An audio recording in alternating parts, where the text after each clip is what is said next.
오늘 하나님의 말씀은 시편 91편 1절에서 16절입니다. 교독하겠습니다. 지존자의 은밀한 곳에 거주하며 전능자의 그늘 아래에 사는 자여,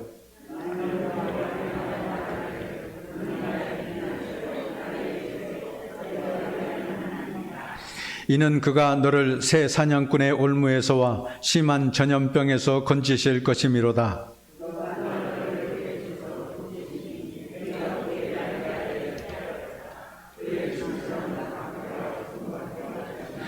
너는 밤에 찾아오는 공포와 낮에 날아드는 화살과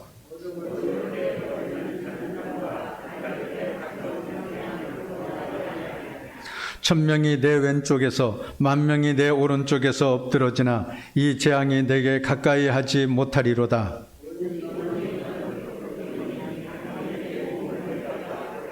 내가 말하기를 여호와는 나의 피난처시라 하고 지존자를 너의 거처로 삼았으므로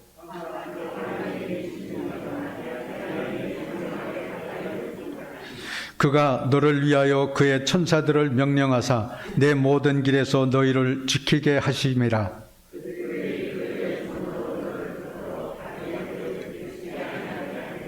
내가 사자와 독사를 밟으며 젊은 사자와 뱀을 발로 누르리로다.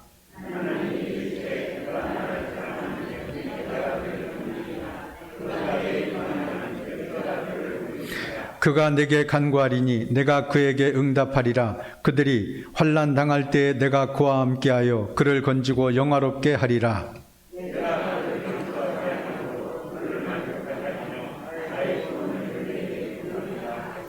아멘, 아멘. 요즘 뉴스에 보면 설악산 단풍이 아주 아름답습니다. 코로나로 인해서 가보지는 못할지라도 가까운 어린이 대공원에만 가도 단풍이 얼마나 아름답게 물들었는지를 알 수 있습니다. 그냥 방 안에서만 지내게 되면 그 계절의 변화를 알 수 없지만은 우리가 길가에만 나가도 가로수에 그 나무들이 물들어 있는 것을 보면서 황홀함을 느낄 때가 있습니다. 김현승 시인이 쓴 가을의 기도라고 하는 시가 있습니다. 깊어가는 가을 시 한 편 읽어가는 것도 우리의 마음에 큰 위로와 기쁨이 될 것입니다. 가을에는 기도하게 하소서. 낙엽들이 지는 때를 기다려 내게 주신 겸허한 모국어로 나를 채우소서. 가을에는 사랑하게 하소서. 오직 한 사람을 택하게 하소서. 가장 아름다운 열매를 위하여 이 비옥한 시간을 가꾸게 하소서. 가을에는 홀로 있게 하소서. 나의 영혼 굽이치는 바다와 백합의 골짜기를 지나 마른 나뭇가지 위에 다다른 까마귀 같이. 이러한 시입니다. 아름다운 낙엽이 마지막 춤을 추며 떨어지는 모습을 바라보며 기도하고 싶다고 이 시인은 노래하고 있습니다. 더 풍성한 열매를 거두기 위해 비옥한 시간을 가꾸며 서로 사랑해서 그 사랑의 열매를 거두게 해달라고 기도하고 있습니다. 나의 영혼이 굽이치는 바다와 백합의 골짜기를 지나 마른 나뭇가지 위에 다다른 까마귀같이 하나님 앞에 홀로 있음을 기억하게 해달라고 기도하고 있습니다. 우리는 많은 사람들과 더불어서 함께 살아가고 있기는 하지만은 하나님 앞에서는 단독자로 설 수밖에 없습니다. 우리가 하나님 앞에 홀로 있을 때 해야 될 것이 무엇이 있겠습니까? 하나님을 찬양하는 것입니다. 시편 103편 1절에서 5절을 보면 다윗은 홀로 있을 때 스스로 내 영혼아 여호와를 송축하라 하면서 하나님을 찬양하고 있는 것을 보게 됩니다. 내 영혼아 여호와를 송축하라. 내 속에 있는 것들아 다 그의 거룩한 이름을 송축하라. 내 영혼아 여호와를 송축하며 그 모든 은택을 잊지 말지어다. 그가 내 모든 죄악을 사하시며 내 모든 병을 고치시며 내 생명을 파멸해서 속량하시고 인자와 긍휼로 관을 씌우시며 좋은 것으로 내 소원을 만족해 하사 내 청춘을 독수리같이 새롭게 하시는도다. 이렇게 노래하고 있습니다. 다윗은 인생의 우여곡절을 많이 겪었습니다. 죽을 뻔한 위기도 겪을 때가 있었습니다.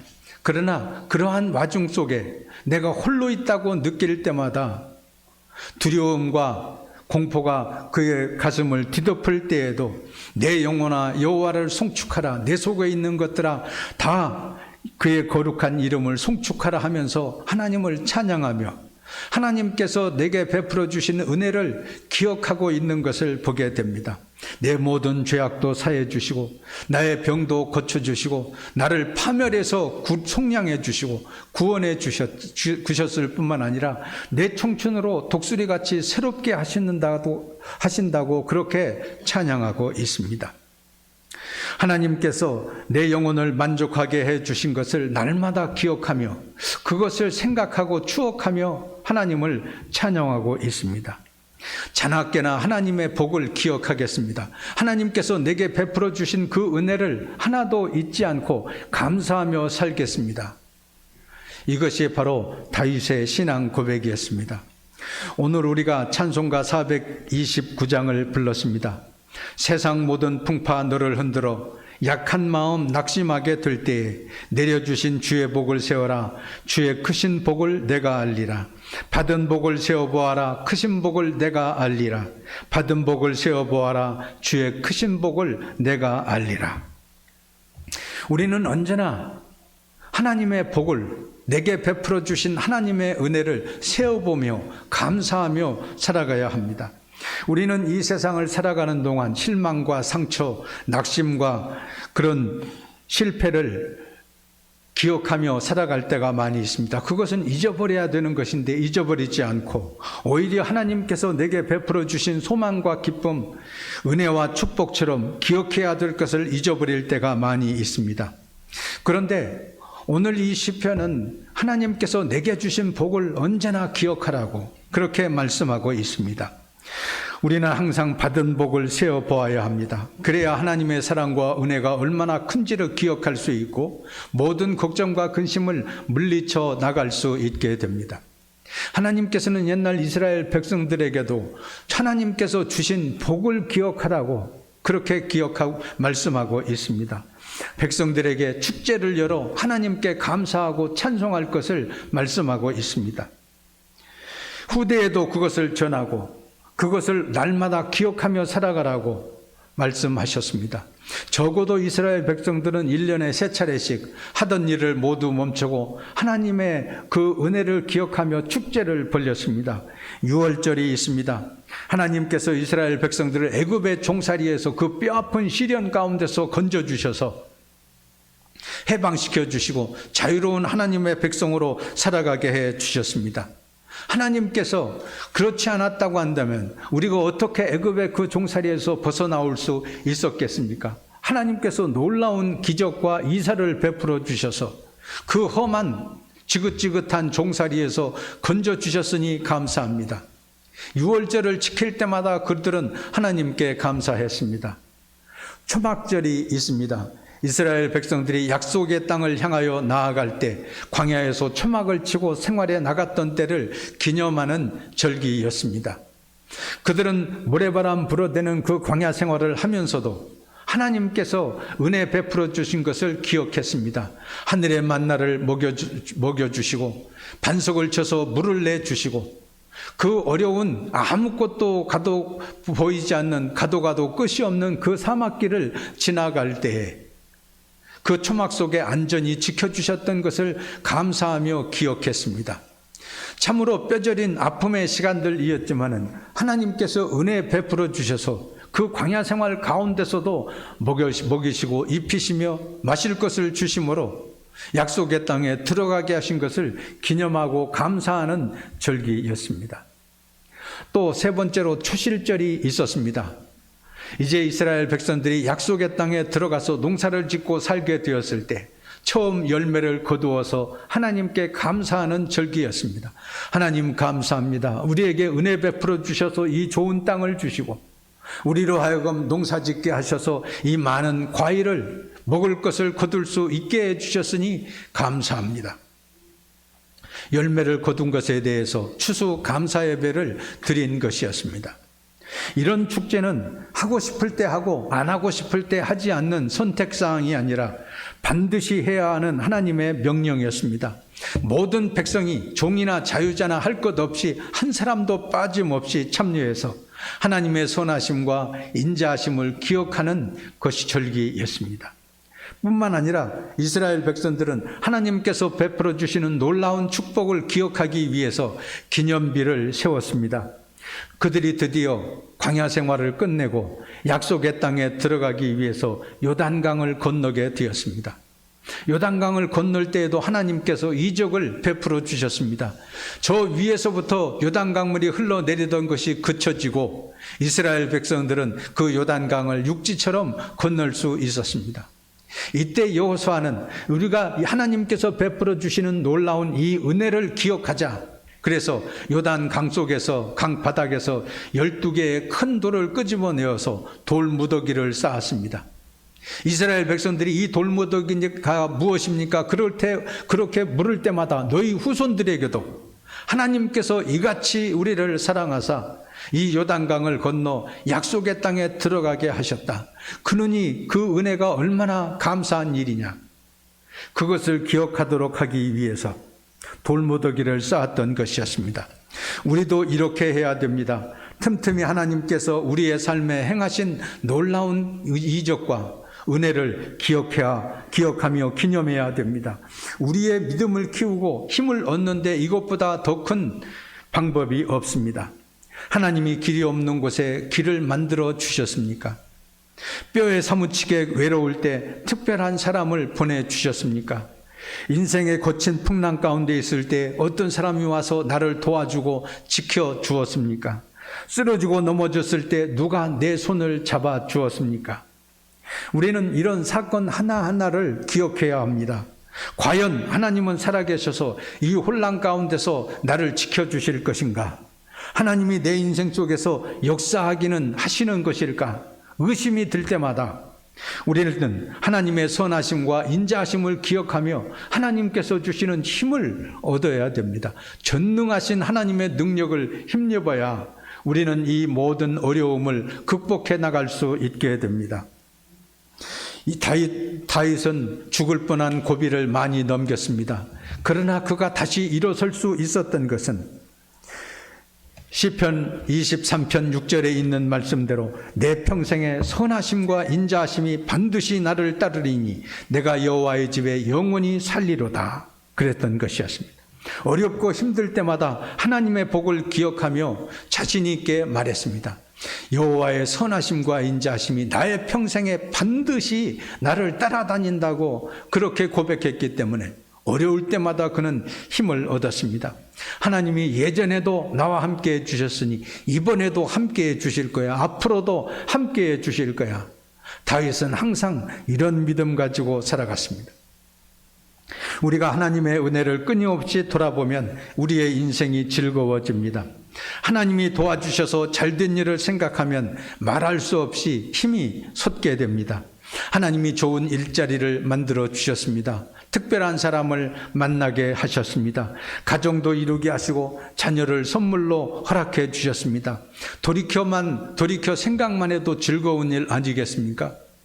하나님이 우리를 위해 행하신 일들을 일일이 꼽아보면 그 숫자를 다 헤아릴 수가 없습니다.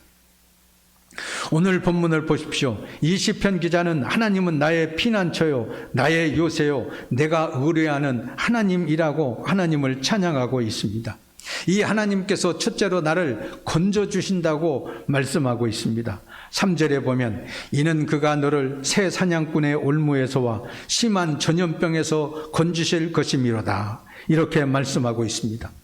우리가 지금 코로나 전염병으로 인해서 고생하고 있지만은 하나님께서는 우리를 이 심한 전염병에서도 건져 주실 것을 믿습니다. 새 사냥꾼의 올무에서도 건져 주실 것을 믿습니다. 죄악과 사망의 음침한 골짜기 속에서도 우리를 건져 주시고 구원해 주실 줄 믿습니다. 재앙과 두려움이 우리를 넘어뜨리지 못하며 그 가운데서도 우리를 건져주신다고 고백하고 있습니다. 하나님께서는 이처럼 우리를 건져주실 뿐만 아니라 우리를 지켜주신다고 말씀하고 있습니다. 10절과 11절을 보십시오. 화가 내게 미치지 못하며 재앙이 내 장막에 가까이 오지 못하리니 그가 너를 위하여 그의 천사들을 명령하사 내 모든 길에서 너를 지키게 하심이라. 우리가 든든히 하나님을 믿고 생활해 나갈 때 화가 미치지 못하게 되는 줄로 믿습니다.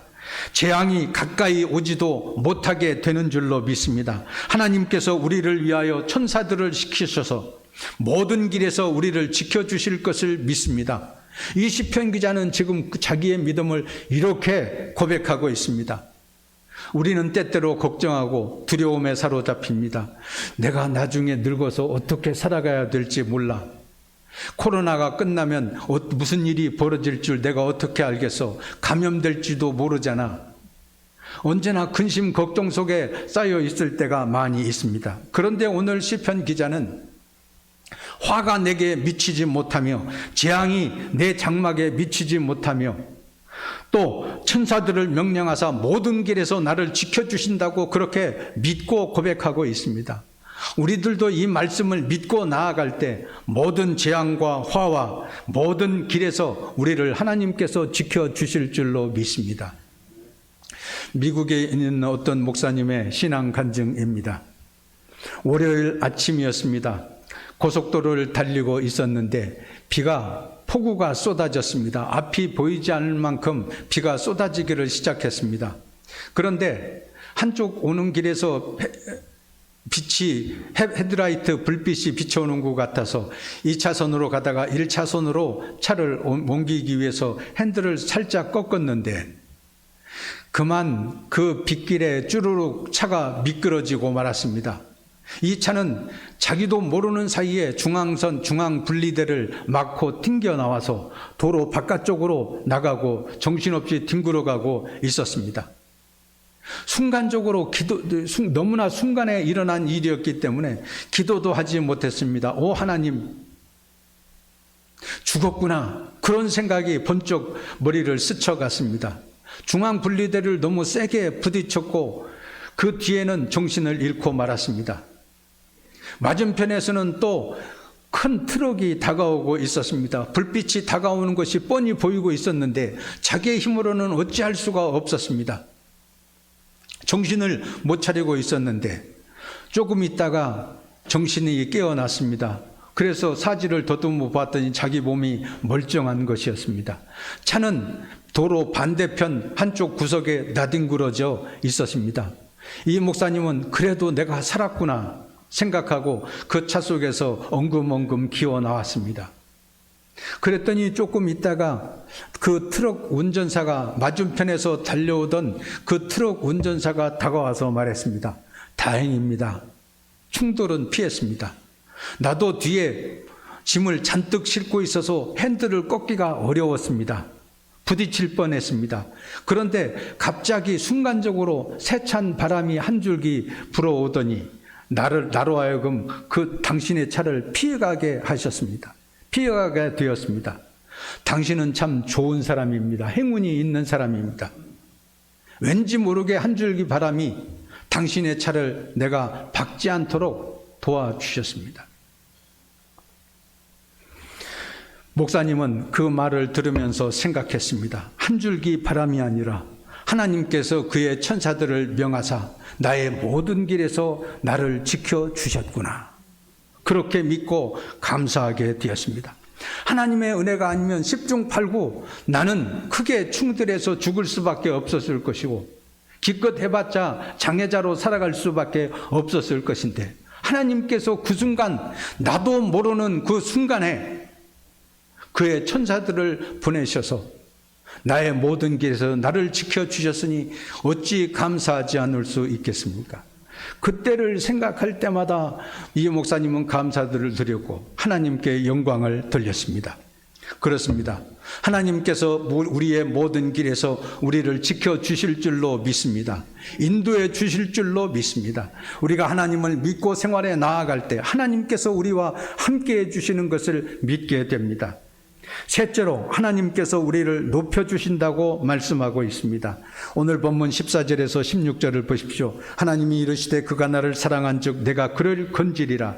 그가 내 이름을 안 즉 내가 그를 높이리라. 그가 내게 간구하리니 내가 그에게 응답하리라.